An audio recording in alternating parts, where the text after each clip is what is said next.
আমরা যদি আমাদের HTML ট্যাগের মধ্যে কোনো একটা ইমেজ যুক্ত করতে চাই, মানে কোনো একটা ইমেজকে দেখাতে চাই, সেক্ষেত্রে আমরা HTML এর ইমেজ ট্যাগ ব্যবহার করতে পারি। আইএমজি আইএমজি ট্যাগটা হচ্ছে একটা সেলফ ক্লোজিং ট্যাগ, মানে তার কোনো ইন ট্যাগ নাই আর কি। হ্যাঁ, একটা ট্যাগের মধ্যে সে শেষ হয়ে যায়। আপনি চাইলে এখানে হচ্ছে একটা স্ল্যাশ দিতে পারেন।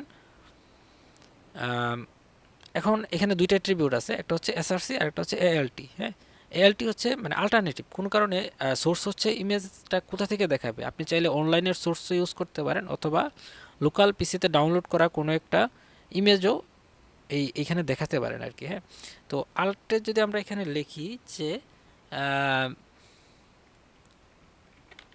ইমেজ হেয়ার, হ্যাঁ, কন্ট্রোলের সেভ দিই, তাহলে দেখেন এখানে একটা লেখা চলে আসছে ইমেজ হেয়ার। হ্যাঁ, আমরা যদি এখানে বিআর দিয়ে এটা নিচে নামায় দিই, বিআর দিয়ে নিচে নামায় দিলাম, তাহলে দেখেন এই যে এটা নিচে চলে আসছে বিআর।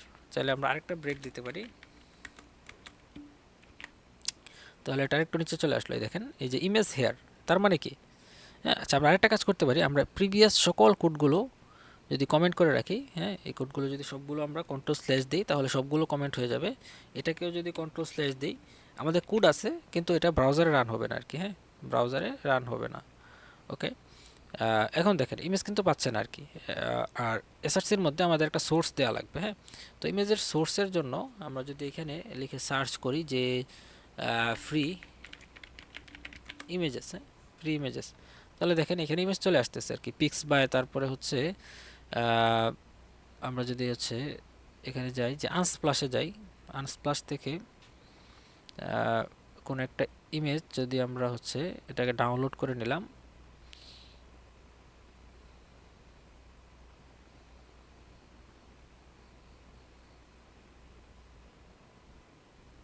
সো এই হচ্ছে ইমেজ আর কি। হ্যাঁ, এই হচ্ছে ইমেজ। আমরা যদি এটাকে এখান থেকে ড্র্যাগ করে নিয়ে আসি, ইমেজটা হচ্ছে এখানে নিয়ে নিয়ে আসলাম। নিয়ে আসার পরে ইমেজটাকে যদি আমরা একটু রিনেম করে দিই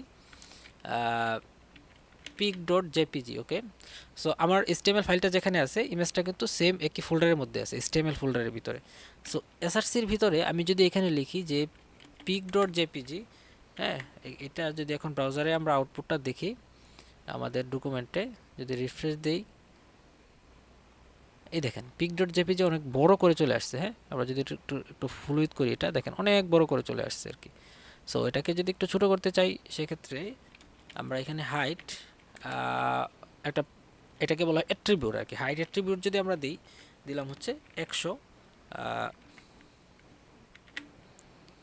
আবার হচ্ছে আরেকটা অ্যাট্রিবিউট দিলাম হচ্ছে উইথ, দিলাম হচ্ছে 100। হ্যাঁ, সো 100 হাইট 100 উইথ দিয়ে দিলাম, দেখেন ইমেজটা কিন্তু ছোট হয়ে গেল আর কি। হ্যাঁ, হাইট উইথ শেপ পাইলো আর কি। সো হাইট উইথ অ্যাট্রিবিউটের মাধ্যমে আমরা কি করতে পারি, ইমেজের যেই এটার হাইট উইথটা বলে দিতে পারি। সো পরবর্তীতে আমরা সিএসএস দিয়ে এই জিনিসগুলো কন্ট্রোল করব। আপাতত আমরা কি করতে পারি, HTML এর হাইট উইথ দিয়ে কিন্তু জিনিসটা খুব ইজিলি বলে দিতে পারি। তো সেমভাবে আপনি কোনো একটা অনলাইন ইমেজও কিন্তু এখানে সোর্সে রাখতে পারেন আর কি। হ্যাঁ, আচ্ছা, আরেকটা জিনিস হচ্ছে, ধরেন এখানে আমি একটা ফোল্ডার ক্রিয়েট করি,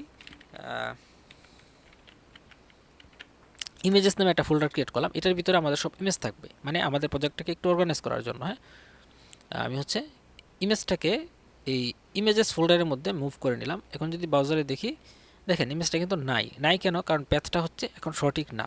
সো প্যাথটাকে যদি আমরা সঠিক করতে চাই, সেক্ষেত্রে আমাদের লিখতে হবে ইমেজেস স্ল্যাশ হচ্ছে pic dot JPG, images slash pic dot JPG. এখন যদি দেখি, দেখেন ইমেজটা কিন্তু চলে আসছে। সো আমরা খুব ইজিলি একটা ইমেজকে কিভাবে একটা ওয়েবসাইটে অ্যাড করা যায়, আমরা খুব ইজিলি জিনিসটা শিখে নিলাম আর কি। হ্যাঁ, একটা ওয়েবসাইটে কিভাবে ইমেজ যুক্ত করতে হয়। সো একেবারে সিম্পল। এসআরসির মধ্যে হচ্ছে ইমেজের সোর্সটা থাকবে, মানে ইমেজটা কোথা থেকে দেখাবে, সেটা যদি অনলাইন হয় তাহলে অনলাইন ইমেজের এখানে সোর্স থাকবে। আর যদি অফলাইন হয়, মানে আমাদের পিসিতে থাকা ইমেজ হয়, তাহলে সেক্ষেত্রে পিসিতে থাকা একটা ইমেজ আমরা এখানে সোর্স দিয়ে দিব। আর হাইট উইথের মাধ্যমে বলে দিব যে ইমেজের হাইটটা কতটুকু হবে, এটার উচ্চতা কতটুকু হবে, উইথ হচ্ছে এটার প্রস্থ কতটুকু হবে, আর আল্ট হচ্ছে ইমেজটা যদি কোনো কারণে না পায় আর কি, যদি এটার ইউআরএলটা মিসিং হয় বা কোনো কারণে ইমেজটা না পেলে হচ্ছে আলটারনেটিভ হিসেবে এই এএলটি, এই অ্যাট্রিবিউটের যে টেক্সটটা আছে সেটা দেখাবে। হ্যাঁ, সো এভাবে আমরা ওয়েবসাইটে একটা ইমেজ যুক্ত করতে পারি খুব ইজিলি।